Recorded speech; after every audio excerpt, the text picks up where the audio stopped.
Hi, welcome back to my channel and a new video here today. I'm going to be giving you my top 5 picks for the best horror movies we've had in 2023. And this is also going to be a two-part video. Later on in the week, I'll also give you my bottom 5 horror movies for the year as well.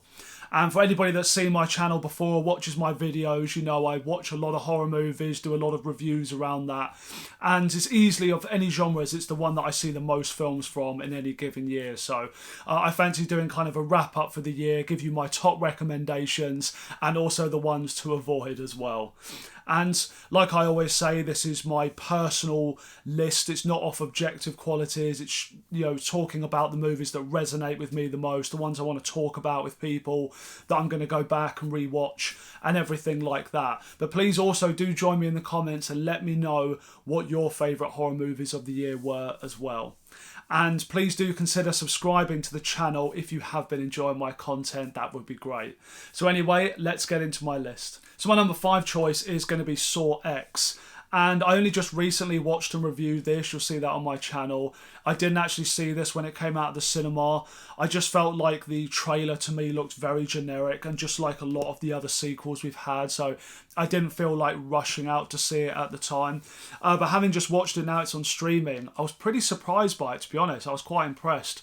I think it fixes a lot of the issues I had with the later Saw sequels where they get so ridiculously convoluted and introduce so many characters that you just don't really care about. And everything just getting so over the top. It just started to really lose me in those later films. So I think this does a great job of kind of scaling it back, just really focusing on the main characters here. I think having John Kramer as the focus as well was a very good idea, to be honest, because let's be honest, he's by far the most interesting character in this franchise. Tobin Bell is a great actor at his age as well, in his 80s now. He's still fascinating to watch. And I like that it kind of takes you on a bit of his personal journey as well. And what is really quite a tragic story, you know, getting caught up in this healthcare scam where he's got cancer and he's going to have this experimental treatment which he thinks is going to cure him. But it turns out these are all a bunch of con artists. So you kind of feel for him and you totally understand the anger and the disgust he has for these people that are doing it to people. And yeah, so it gives you more of a reason to care about the things that are going on so that it isn't just mindless brutality when you get to all the traps and the nasty stuff. But for people who love that, there is a lot of that as well. I thought the movie was unbelievably disgusting with the traps and the violence. It's pretty shocking stuff. So if you love all that kind of stuff in a Saw movie, I'm sure you'll be very happy with it. And yeah, I just think I would say it's easily the best Saw film we've had since the original. I still kind of like that original. There's something about that movie that's just stayed with me more because it's kind of was more fresh at the time as well, I guess. But, you know, this isn't groundbreaking. It is still just a Saw movie. But I think in terms of what you come to expect with a Saw movie, this has done it the best in the last 20 years, I would say, for a sequel. So yeah, pretty solid Saw film. Liked the movie a lot. I will go back to rewatch it. That's why it's my number 5. So my number 4 choice is going to be Infinity Pool. And this is a horror movie that came out earlier on this year and was directed by Brandon Cronenberg. And for anybody who's seen his or his dad's horror movies, you kind of know what to expect. You know, they like to do these more disturbing stories with all the body horror stuff mixed in. And this is another one of those. But I did think it was one of the more standout ones, to be honest. It's a movie that certainly stayed with me since I watched it. It's got quite a strange plot. It's basically about this very wealthy couple who go out to stay on this island resort because the guy, he's dealing with writer's block, so he's going out for inspiration as well. And they go out to stay in this island, and whilst they're there, this particular incident happens where they end up then meeting this other group of people who are there like them, who are not only there on holiday but are getting away from normal life to experience all of the much crazier sides of life. So they're all getting into drugs there, they're having all this crazy sex, they're, you know, getting into this kind of violent culture that goes on there. And the reason they're able to get away with all of this stuff is because there's a law on this island where if you commit any serious crime, even something like murder, you basically, rather than be imprisoned or get given the death penalty or anything like that, you have the option to pay a lot of money to have a clone of yourself made and have your clone executed instead, which is quite a bizarre plot line to go with, but I found it very interesting to watch, to be honest, and there was a lot of really standout sequences here as well. The movie's also led by Mia Goth. For anybody who's watching Ty West trilogy at the moment, you know, X-Pearl and all that, she is just amazing. She's a fascinating actress to watch, and she's pretty terrifying as well in those movies as well as this one here. So for her alone, this is worth a watch. But I just found it quite an interesting and disturbing little story, and was very unique, you know. It had a little bit of social commentary going on there as well, and it ends in a way which will definitely bring about a lot of discussion, I think, as well. So quite an intriguing movie. Certainly won't be for everyone. You know, if you are squeamish at all or don't like the more disgusting body horror type stuff, I think this probably won't be your thing. It is a very extreme film, but for people who are interested, this one is definitely worth a watch. My number 3 choice is Evil Dead Rise, so the latest Evil Dead film. Yeah, just another really great addition to the franchise. For anybody that's seen the reviews, I've reviewed all these films on my channel, but my favourite is actually the Evil Dead remake. And this one is much closer in tone to that than the originals. I can definitely understand some people preferring the more comedic tone of the first movies with the sort of more lightness to it, whereas this is, like the remake again, a very serious film. It takes itself seriously, it's very dark, and doesn't have as many of the fun moments, I guess, but I just generally like the whole atmosphere around this movie. I thought they did a very cool job with the new location as well, having it in this high-rise building as opposed to the woods. They made it feel sort of very claustrophobic, and I think they had quite an interesting reason as well as to why these characters couldn't just leave the situation. You know, you very much did get that feeling they were really trapped in this small space there, and that kind of made it a bit more of a scary experience, I thought.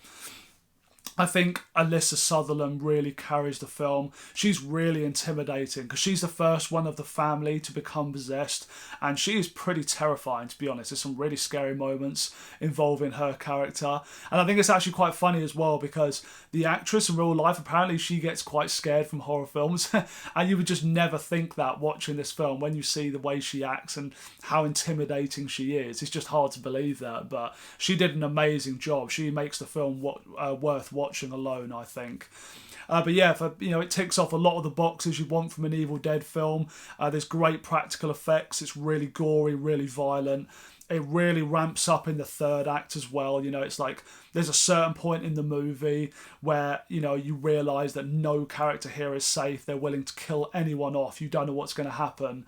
And it's pretty intense. Like the last half an hour particularly I thought was really quite good, to be honest. So yeah, I'm really happy with the film. I've seen it a couple of times since its release and I really enjoyed it. So I'd be more than happy to see this director come back again and give us another Evil Dead film. My number 2 choice is going to be Scream 6, and I think this is going to be quite an unpopular opinion because it seems like a lot of people just really didn't gel with this film. I can't see the problem with it, to be honest. I have watched it twice now, and I did want to watch it again because the night I saw this, I went out on a Friday night with my good friend, and we just had such a great time seeing a new Scream film at the cinema. We just had such a good time with it that I wondered if that had kind of swayed my opinion on it slightly. But watching it again, I was like, this is another great Scream film. I really don't understand people's issue with it, to be honest.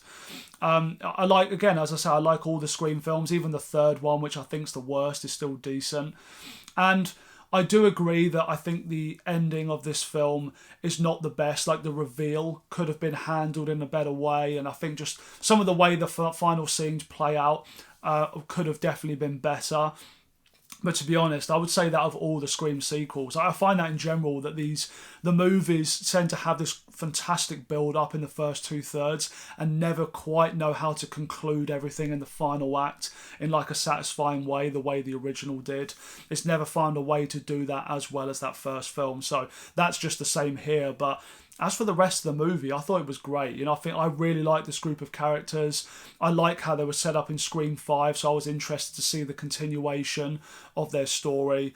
And I think it's a real shame, to be honest, given everything that's gone down recently with Melissa being fired and now Jenna Ortega leaving the project. And basically it's back to the drawing board for Scream. And I think it's a real shame because I really liked the direction these were going in. I thought they were two great actresses. I liked their new story here. I thought it was a little bit unique given what we've had before. It was a good new direction to go, and to find out now that it's all over, I think it's a real shame, to be honest. So I've watched it twice now, and I really don't see people's issue with the film, to be honest. I had a lot of fun with it, and I think it's another great addition to the Scream films, in my opinion. And my number one choice is definitely going to be Talk to Me. This, I would say, is a sizable jump up from all the other horror films that I've talked about on this list today. This was the real standout. I just thought this was an incredible horror film. This is one that will be remembered beyond this year, I think. I have talked about this movie at length already. I've done a full review for it. It was also in my top 10 movies of the year and general list as well. So I will leave you some links here for that as well if you want to hear more of my further thoughts on the movie. But I just thought, in terms of a possession film, which is a subgenre of horror that I'm generally a bit burnt out with. We get so many of them. When you consider all the Insidious films, the Conjuring movies, the more generic releases, you just get so much stuff in the genre. And so I wasn't even looking forward to this that much, but this was a really fresh and creative take. It's a very unique film, and it's just extremely well done. And the fact that these were these YouTubers just having a go at a first-time film, they've done an incredible job with it. They really have. It's a pretty terrifying movie. There's a lot of really interesting, scary sequences throughout it that really do have an impact.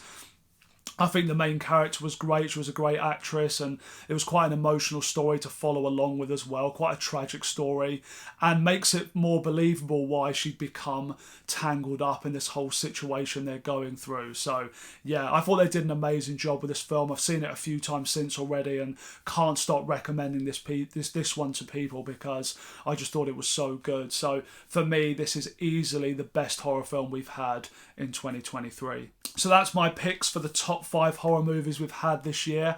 I do try and see as much as I possibly can, but I'm sure there are a number of really good horror movies that I haven't been able to get a chance to watch this year. So if there's anything in my list that you didn't agree with and you think there's another movie that should have made the list, please let me know your recommendations down in the comments. Thanks a lot for watching this video, and I'll see you next time.